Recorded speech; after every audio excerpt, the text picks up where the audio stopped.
Dados do Ministério do Turismo mostram que nos últimos 4 anos o turismo rural vem crescendo em média 15% ao ano. Atentos a esse mercado, empresários do Médio Paraíba buscaram apoio do poder público para elaborar um plano estratégico de desenvolvimento regional. Os patrimônios culturais e ambientais da região foram ponto de partida para um trabalho que hoje se estende a outras regiões do estado.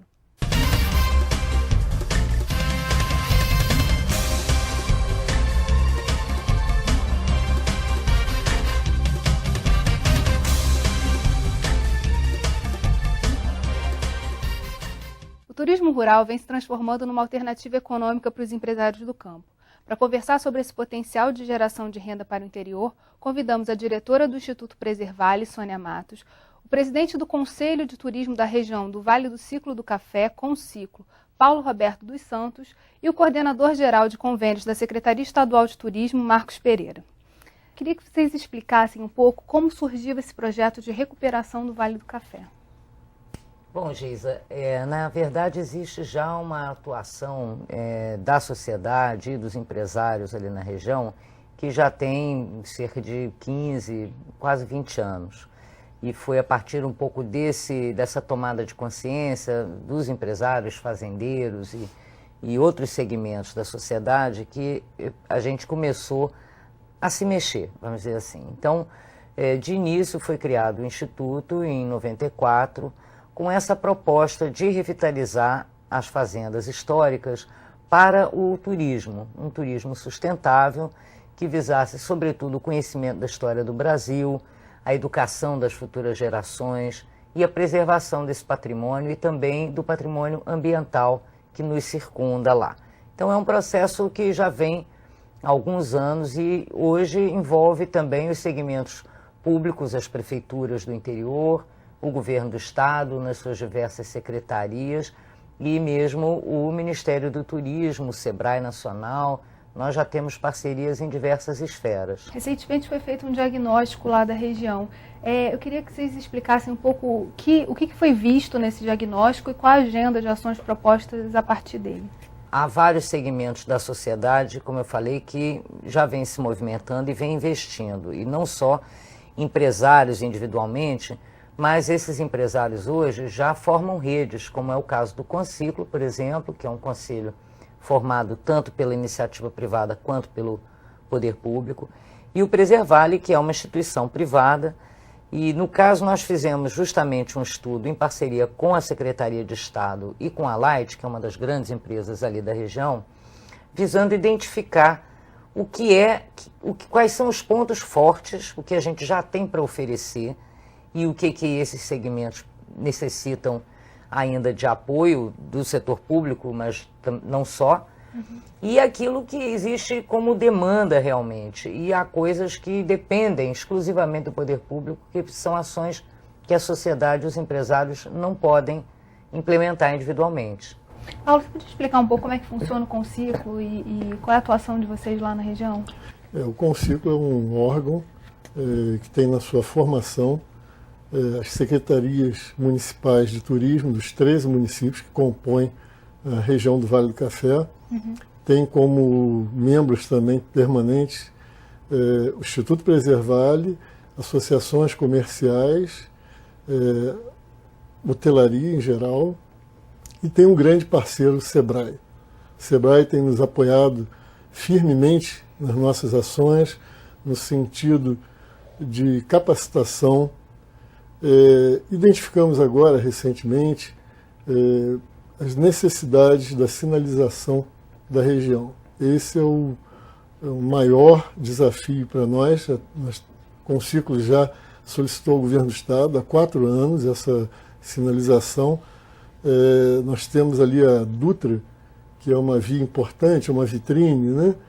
E nesse encaminhamento desse documento que nós identificamos que poderia, no eixo Rio-São Paulo, que é uma grande massa de carros que passam ali por dia, e nós perdemos essa chance dessa divulgação de uma das regiões mais importantes do turismo histórico-cultural. Existe um projeto no Prodetur, está aguardando a assinatura no Senado, para esse convênio, para que seja efetuada essa identificação dos pontos turísticos e das cidades turísticas, né? Toda aquela região ali participou de um ciclo econômico importante. Quando a gente fala da recuperação histórica, é também a recuperação de toda uma discussão de como utilizar melhor todo aquele espaço e aquela história que está ali guardada e preservada nas fazendas. Como isso tem sido trabalhado junto aos proprietários das fazendas? Se eles têm essa visão também do potencial econômico que aquelas fazendas possuem? Olha, hoje no Preservale nós temos cerca de 30 fazendas, né, já abertas, a maior parte delas já interpretada. É um pré-requisito assim, para o ingresso no Instituto e também no site, que seja feita a pesquisa dessa história, né? E há vários historiadores da região e de fora da região que vêm se envolvendo com essa pesquisa. E a pesquisa não é muito facilitada, porque há muitas histórias que estão ainda para serem descobertas. Há muitos documentos que não são de fácil acesso. Toda a memória do ciclo do café ficou mais ou menos soterrada depois da abolição e do fim do Império. Isso, na verdade, é um trabalho que está sendo feito agora, mas existe já um esforço grande. Inclusive, isso se reflete num número de publicações grande que vem surgindo recentemente sobre o período. E eu acho que os proprietários hoje na região e também em outros lugares do estado, como você bem falou, estão muito conscientes da importância de recuperar essa memória. Não só porque isso também é um atrativo, né? Na verdade, o turista quer conhecer o prédio, a casa, mas ele quer saber quem foram os personagens, o que aconteceu ali, o que foi determinante ou decisivo na história do Brasil, que vale a pena ser descoberto ali naquele lugar. Mas eu acho que existe também um movimento da sociedade brasileira de se apropriar um pouco da sua identidade, do seu passado, buscar encontrar um valor maior, né? Um valor social, civil, nessa memória. E isso eu acho muito bem-vindo, acho que é um movimento de cidadania cultural que o brasileiro encampou e que só vem crescendo. Eu acho que o turismo é uma ferramenta também para essa cidadania cultural. O Rio de Janeiro é o portal, historicamente, de entrada de turistas no país, né? E o programa de regionalização do turismo incentivará propostas não só no turismo rural, cultural, mas também no turismo ecológico, né? Nós sabemos que essas regiões têm aí um cenário histórico, visual maravilhoso. O Rio de Janeiro é um estado lindo e precisa ser divulgado e visitado. No próximo bloco você vai conhecer algumas fazendas do Vale do Café. Rio em Foco aqui, política e economia caminham juntas.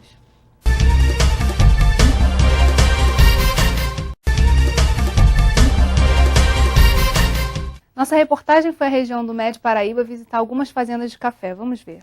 Nossa jornada começa pela Fazenda Vista Alegre. Famosa pelos saraus promovidos pelo Visconde de Pimentel, foi ali que surgiram a primeira banda de música formada por escravos e a primeira escola para filhos de escravos e crianças pobres das redondezas.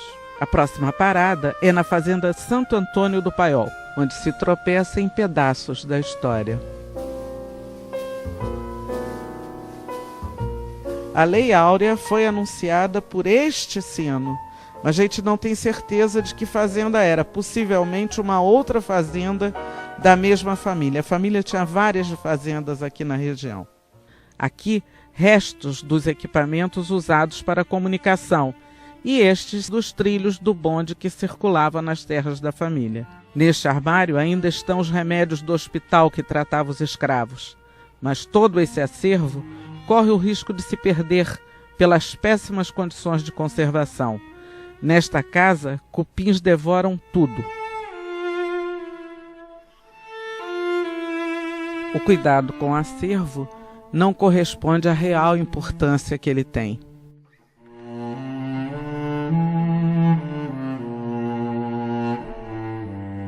Santo Antônio do Paiol foi doada há 40 anos para a congregação da Pequena Obra da Divina Providência.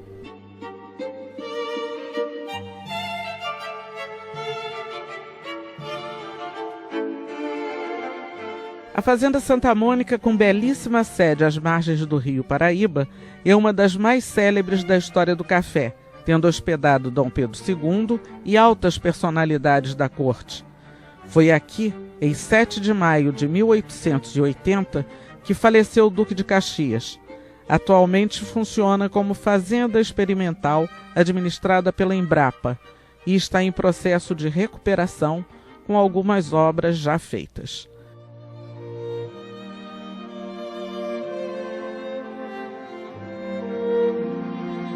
A Fazenda Cachoeira Grande foi restaurada e está muito bem conservada.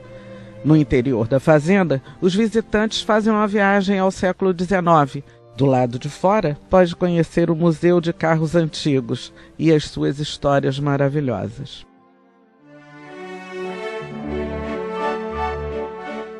A Fazenda da Taquara é a única fazenda histórica que ainda produz café na região e pertence à mesma família há 5 gerações. Ela tem um problema sério: telhado e forro precisando urgentemente de conservação. A fazenda tem um acervo histórico importante com livros, mobiliário e roupas.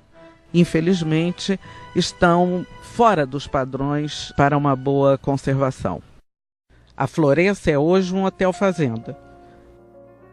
Na entrada, a Capela de São José das Botas, com santos em papel. Nesta sala se fechavam negócios. E para pernoitar na fazenda, os vendedores dormiam neste cômodo sem janelas para evitar contatos com as damas da família. A sala de jantar abriga, entre outras maravilhas, esta taça que um barão mandou fazer do formato do seio da mulher amada. A antiga senzala agora é alojamento para os hóspedes, e toda esta beleza já foi cenário de muitas novelas de época para a TV.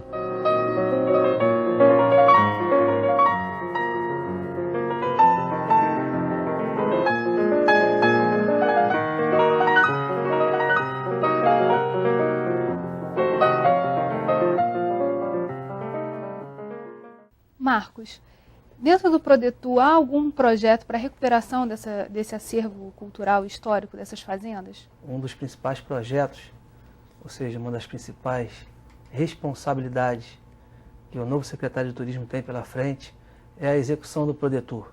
É um programa que vem se desenvolvendo em várias etapas há mais de 4 anos. Todas as etapas de planejamento, estudos, prospecções já foram concluídas e, mais recentemente, dependendo da autorização do Senado, para essa tomada de empréstimo junto ao BID. O projeto orça em 187 milhões de dólares e vai atender programas de regionalização, de sinalização, de marketing para o setor de turismo. Os recursos são destinados para resolver boa parte das demandas do setor de turismo no estado do Rio de Janeiro. E com certeza o turismo rural será beneficiado em vários aspectos, e não só na parte de divulgação, mas principalmente também no setor de infraestrutura. Serão criados equipamentos, serão reformados pontos turísticos de algumas cidades do interior. Hoje o turista que quer visitar a região, quer conhecer um pouco mais essas fazendas, como é que ele faz, como é que ele pode acessar esse roteiro turístico? Olha, há diversos sites hoje. Há o site do Conciclo, há o site do Instituto Preservale. Várias agências e operadoras também disponibilizam alguma informação.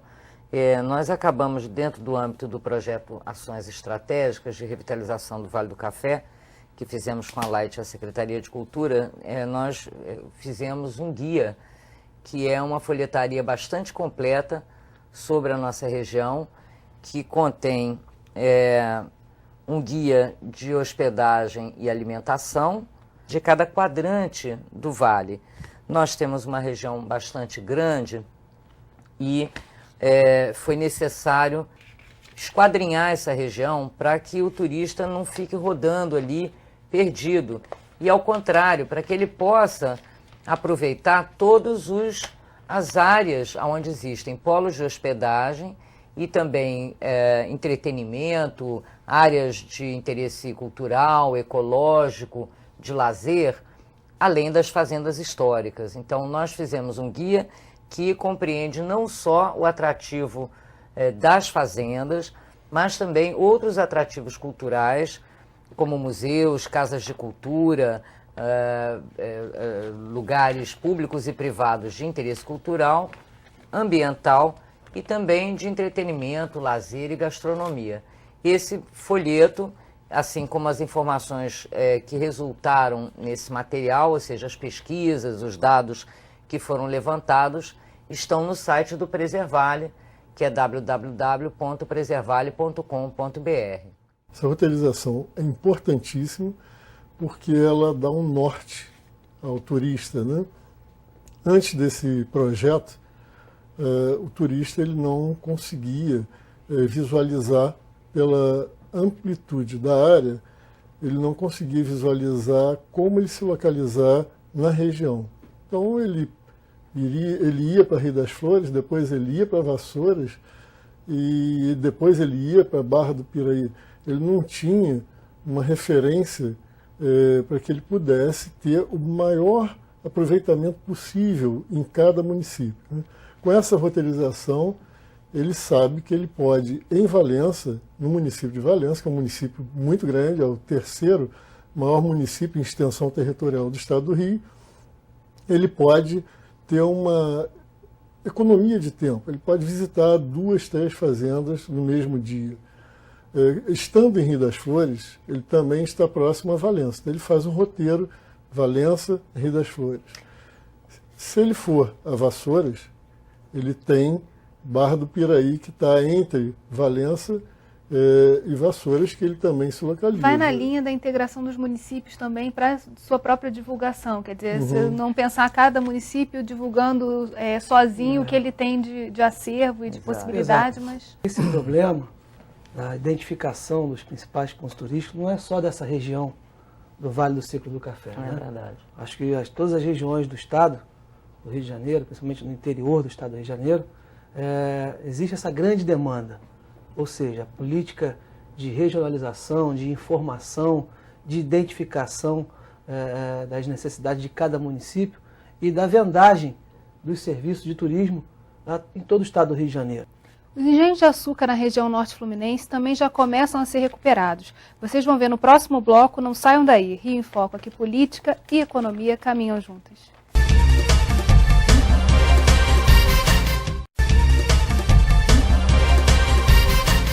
A nossa equipe de reportagem foi a Quissamã e conversou com o secretário de Desenvolvimento Econômico e Turismo.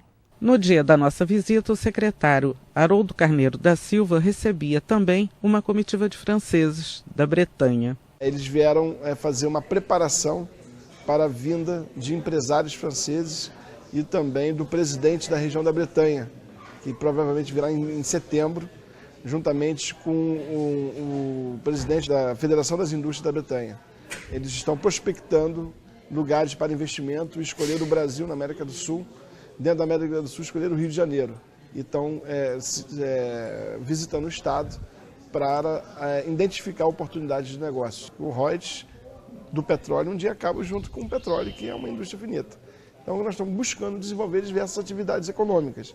E uma delas que a gente considera muito importante e com potencial muito grande de desenvolver é justamente a indústria do turismo. Já que nós temos aqui a maior quantidade de fazendas históricas do ciclo do açúcar no Brasil.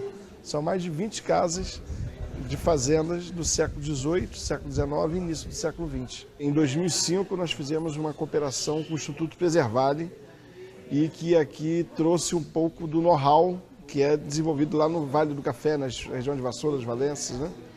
Onde o turismo histórico e cultural está bem desenvolvido. E nós estamos buscando trilhar o mesmo caminho, recuperando sedes antigas, estimulando os proprietários de fazendas a abrir suas portas para receber turistas, né? Estamos incentivando agora a implantação do hotel numa das casas mais suntuosas, que é a Fazenda Mandicoera. Essa casa que está aqui, a Casa de Artes, que era uma antiga cavalariça da Fazenda Machadinha, que foi adaptada para um restaurante típico com as comidas produzidas com as receitas das senhoras das senzalas aqui da Fazenda Machadinha, que tem tido um absoluto sucesso. Esse projeto aqui da Casa de Arte Machadinha já foi vencedor de 2 prêmios, um da ONG Cidade Viva, do Rio Sociocultural, de geração de renda através da cultura, e o outro de destaque em gastronomia no estado do Rio de Janeiro no ano 2009, conferido pela Secretaria de Cultura do Governo do Estado do Rio de Janeiro. Não existe turismo sem um serviço de qualidade. Buscando, né, preencher essa deficiência, porque já que aqui não é um município tradicionalmente com a indústria do turismo, nós estamos também fazendo a parceria com uma outra região da França, que é a Alsácia, que a gente já vem fazendo intercâmbio desde 2006 e que finalmente esse ano estamos construindo um laboratório onde funcionará uma escola de hotelaria e gastronomia com a parceria com o Instituto Federal Fluminense para a formação de jovens para poder atender os restaurantes e hotéis da região, não só de Quissamã, mas como toda a região. E com isso também acredito que podemos ter uma excelência em serviços, já que a França é top no mundo em serviços turísticos. Bem, a gente falou aí de recursos que existentes, no caso de Quissamã, para a recuperação dessas fazendas e do problema, do gargalo, que é justamente formação de pessoal. Como lá no Med Paraíba isso tem sido trabalhado?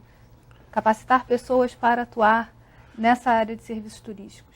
Bom, nós temos a escola do SENAC, ali em Vassouras, que ela vem capacitando em algumas áreas, né?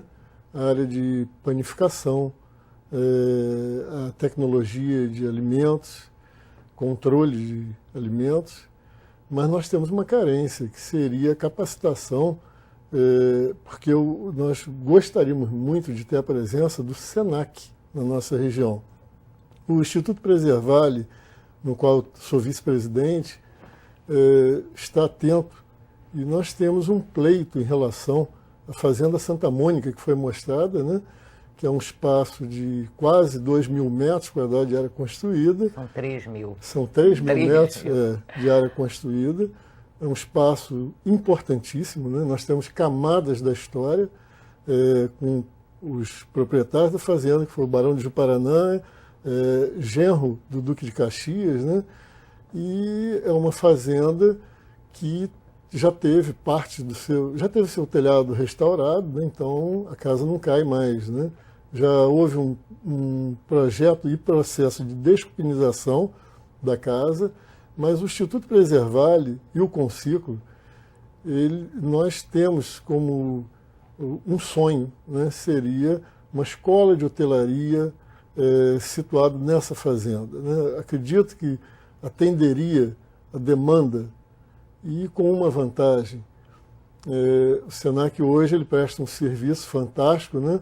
Mas ele forma um garçom, um chefe de cozinha para uma hotelaria internacional.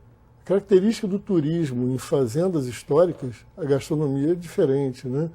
Se você colocar vou dar um exemplo, uma carne de porco fatiada, está lá no Copacabana Palace, assim se serve, mas numa fazenda é muito mais bonita aquela peça inteira, né?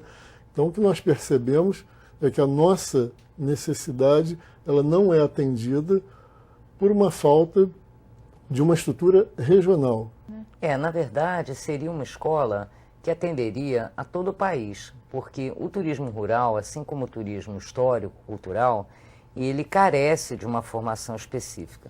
Como o Paulo muito bem falou, um cozinheiro que aprende no SENAC, aqui em Copacabana, ou lá em Vassouras, ou mesmo em Minas, a cozinhar para um hotel 5 estrelas, ele dificilmente vai ter o contato com os elementos culinários, os condimentos, as receitas, os ingredientes e até a apresentação de uma culinária rural. Da mesma forma, uma arrumadeira que aprende a usar determinados ingredientes ou produtos de limpeza num hotel que é basicamente de vidro, de aço, de materiais sintéticos, quando ela vai trabalhar numa fazenda que tem os pisos de madeira, obras de arte, não é, elementos de decoração que são históricos, que são às vezes valiosos, ela tem que se reciclar, ela não pode usar o mesmo tipo de material. Da mesma forma um recepcionista, da mesma forma um garçom, um recreador. Como nesse caso específico, a Secretaria de Turismo vê a possibilidade, com esses grandes eventos que o Rio vai sediar nos próximos anos, poder fazer essa junção, quer dizer, aproveitar esse grande momento, que não é só da cidade, mas é do Estado, para formar aí essa mão de obra, capacitar e possibilitar que esse acervo todo que a gente tem histórico possa mesmo se desenvolver. Todas as regiões do nosso estado poderão receber projetos específicos de qualificação profissional para o setor de turismo nos próximos 4 anos. O desafio é preparar a mão de obra para atender a demanda da Copa do Mundo, das Olimpíadas, de outros grandes eventos que podem surgir. Ou seja, nós temos aí, batendo a nossa porta, a visita do Papa ao Brasil e ao Rio de Janeiro. E, enfim, nós não estamos falando apenas de 2 eventos, ou seja, o Rio de Janeiro hoje é a capital do turismo. Estaremos aí com um grande desafio pela frente e os investimentos precisarão ser pontuais, atendendo a necessidades específicas do setor. A capacitação, a qualificação, na escala, na ordem de grandeza dos investimentos, via de regra, o mais barato. O investimento mais barato é o da qualificação profissional. E ele tem 2 diferenciais. Primeiro, que ele é permanente, ou seja, uma vez formado, um jovem, uma mulher, um pai de família, ele incorpora aquele investimento na sua vida, aquilo se transforma numa melhoria de salário para ele, se transforma numa melhoria da formação que ele pode dar ao seu filho, no exemplo que ele dá ao seu filho. E o segundo aspecto é que, como essa é uma área muito carente no Brasil, no Rio de Janeiro também, mais ainda no interior, essa capacitação ela geraria um tipo de resultado que vai extravasar as fronteiras do Estado. Quando eu falo que essa escola poderia ser uma escola nacional, é porque realmente essa é uma atividade no Brasil nova, incipiente, que carece dessa formação. Pelas características de Santa Mônica, que é uma fazenda, uma das sesmarias mais importantes do Império, ela fica na beira do Rio Paraíba do Sul, ela já conta com um projeto experimental de excelência da Embrapa e o nosso interesse é de forma alguma afastar os parceiros, é integrar os parceiros. A escola poderia dar também formação para jovens do meio rural que queiram aprender, por exemplo, sobre agricultura orgânica, sobre guiamento ecológico. Atrás da Fazenda Santa Mônica, hoje existe o Parque Estadual da Serra da Concórdia. É tudo uma série de ações que você pode... Não é integrar naquele espaço, sendo um grande balão de ensaio para o desenvolvimento do turismo rural e cultural em todo o Brasil. Desenvolvimento como um todo, né? Uma ação vai puxando a outra. É isso aí. E formam as cadeias produtivas locais. O sucesso do turismo rural depende de uma ação coordenada entre as esferas pública e privada. A gente fala sobre isso no próximo bloco. Rio em Foco, aqui política e economia caminham juntas.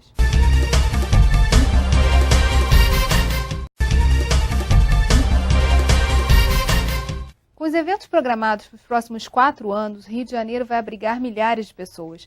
A oportunidade de negócios e o crescimento para as cidades é enorme. Qual é o papel do setor público, do privado e do terceiro setor da sociedade civil organizada nesse processo de trazer o turismo rural para a agenda do desenvolvimento do Estado do Rio? No setor público, né, principalmente o governo do Estado do Rio de Janeiro, são as ações macros. São os grandes programas, os grandes investimentos, os grandes projetos, e é claro, e as parcerias caminhando juntos. Ou seja, o setor identifica a sua demanda, apresenta a sua demanda, viabiliza-se o planejamento estratégico dessas ações e executa essas ações em conjunto com o setor que está pleiteando essas ações. Os empresários investem, os empresários buscam essa parceria, mas os empresários encontram dificuldades, porque os pacotes vêm prontos. Os empresários não são ouvidos para atender às suas necessidades. Tivemos agora um encontro na Secretaria de Turismo, na qual foi apresentado um projeto Rio Competitivo. Estamos aguardando para que esse projeto seja detalhado, né, para que nós possamos realmente tirar proveito, né, desse projeto. Estive presente representando o Conciclo e estamos esperançosos, porque nos foi dito que nós ganhamos um grande presente. Que projeto é esse? Bom, o projeto Rio Competitivo, ele parte do princípio do desenvolvimento, né, de ações voltadas para qualificar o setor. Ou seja, são pesquisas de campo envolvendo a todos os setores da economia local, Ele vai atender, a princípio, a 10 municípios indutores do setor de turismo e procura-se, com a execução desse projeto, desenvolver ferramentas de geração de dados e estatísticas que possam contribuir na formação de políticas públicas de turismo. Que municípios são esses? Já existem 5 municípios indutores no nosso estado, é o Rio de Janeiro, Búzios, Paraty, Petrópolis e Angra dos Reis. Os 10 novos municípios que estão pleiteando e já vão receber esse projeto. Maricá, Niterói, Cabo Frio, Arraial do Cabo, Teresópolis, Nova Friburgo, Itatiaia, Resende, Valença e Vassouras. O foco desse projeto são pesquisas para levantar quais são as necessidades efetivas. Exatamente. E qualificação do setor. Não só do público-alvo, mas dos comerciantes, dos empresários do setor, o levantamento de dados que gerem estatísticas fidedignas e das reais necessidades de cada município. Ele é executado numa parceria público-privada, tem o envolvimento do SEBRAE, da FGV, com recursos do governo federal, e a contrapartida estadual é abrir as portas dos municípios para que esse trabalho possa ser realizado com sucesso.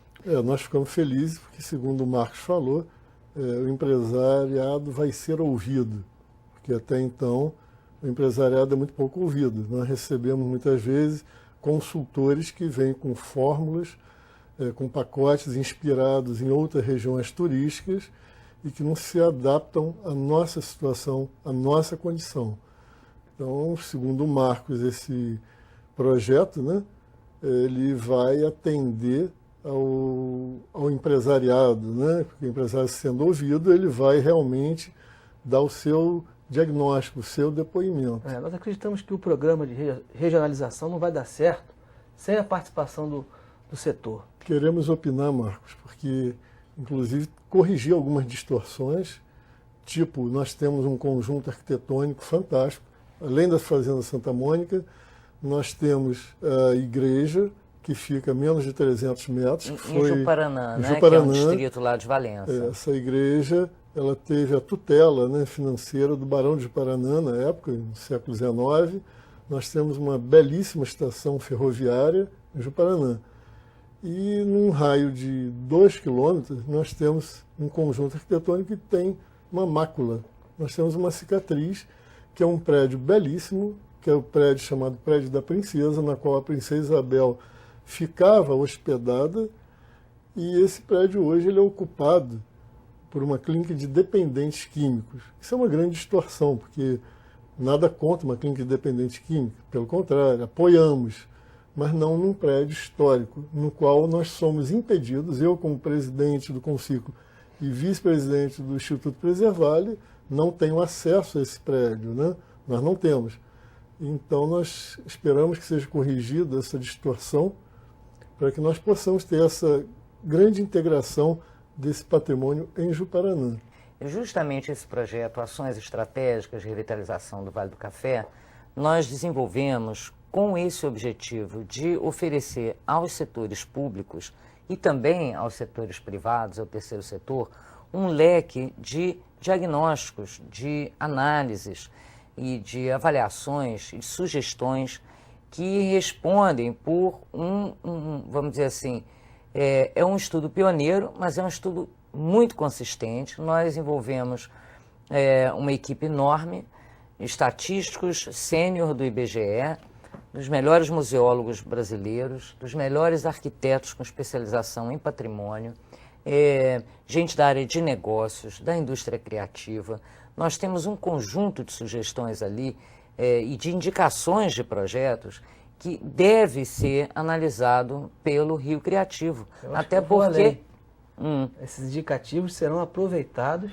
Sim, e, com se certeza. possível, com a contribuição de ambas as partes, né, que se torne uma ferramenta foi eficaz esse o para objetivo. o setor. O nosso objetivo foi exatamente esse, foi oferecer aos governantes, aos gestores públicos, aos gestores privados, à sociedade, até empresários, dicas e opções de investimento que hoje são extremamente necessários, oportunos, e eu digo mais, nem tudo vai custar ao governo dinheiro. Há coisas que dependem basicamente de uma sinergia.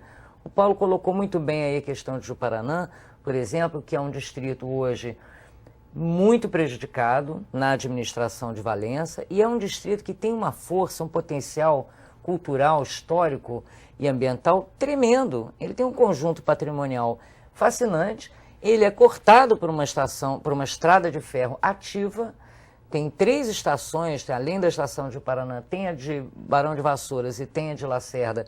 Ali poderia surgir um trem turístico com um volume de investimentos mínimo, porque a MRS, que é a concessionária, é obrigada a ceder horários e deveria ser obrigada a prestar serviço à comunidade, porque ela atropela bois, taca fogo nos pastos inadvertidamente, mas são prejuízos que as comunidades sofrem causados pela operadora da ferrovia. Então, ela mais do que justamente, com certeza, teria todo o prazer em beneficiar aquela região. E nós estamos dando esse estudo já pronto, não há que gastar, nesse caso, em levantar os dados. Os dados estão compilados, foi feita uma pesquisa estatística, foi feito um questionário aos proprietários, foi feito também um trabalho de campo extensivo, você vai ver o número de monumentos e municípios e lugares que foram visitados é bastante grande.